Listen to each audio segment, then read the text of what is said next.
Hi YouTube, my name is Philip Jennings. I'm the General Secretary of UNI Global Union.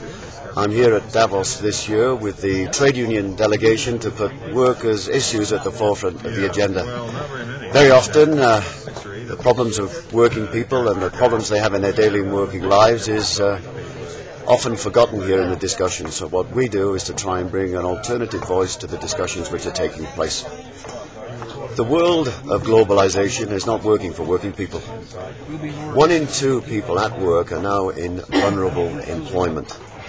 The share of wages in the wealth produced is as low now since records were kept since the Second World War. That is to say, the economic pie is actually growing, but the share of wages and earnings of workers is actually in decline. We are faced with catastrophic inequality in this global economy of ours. If you look at the roots of the subprime crisis, why did it happen? It happened because people at the lower end of the income scale could not meet their debts, could not meet their repayments, and that has spiraled into a global financial contagion. In seeking solutions, I ask all the participants here at Davos, the business people and governments, to think of the people in the center of this storm. And I think in this process we should also recognize the role that unions play and the rights of trade unions to organize. This year we have the 60th anniversary of the ILO Convention on the Freedom of Association. Never has there been so much pressure on working people to turn away from trade unions. We see abuses of trade union rights all over the world. And if we're going to make a dent in inequality, if we're going to improve the working conditions of people, then we need those rights to organize, and we need to negotiate working conditions.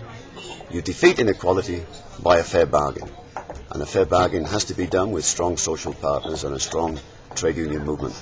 And that's why we are here to bring this message. We are here talking to business leaders and to governments about dealing with these people issues. I have one hope is that in our work is that the 250 million children at work should be able to go to school. It is a global scandal that we are still faced with 250 million people under the age of 14 who are at work. It's also a scandal to us that many governments are trying to attract investment around the world by eliminating trade union rights in export processing zones. There are now 50 million people in export processing zones where there's no right to organize. So let's celebrate the 60th anniversary of the right to organize. Let's help rebuild the national trade union movement. Let's strengthen the global trade union movement. We are ready to innovate. We're ready to collaborate, but not just to collaborate, but to negotiate for a fairer deal for working people on this planet. It can be done. It takes political will, and there's organizations out there like UNI fighting for you to improve your working conditions and your standards of living. Thank you, YouTube. Best of luck. Thank you.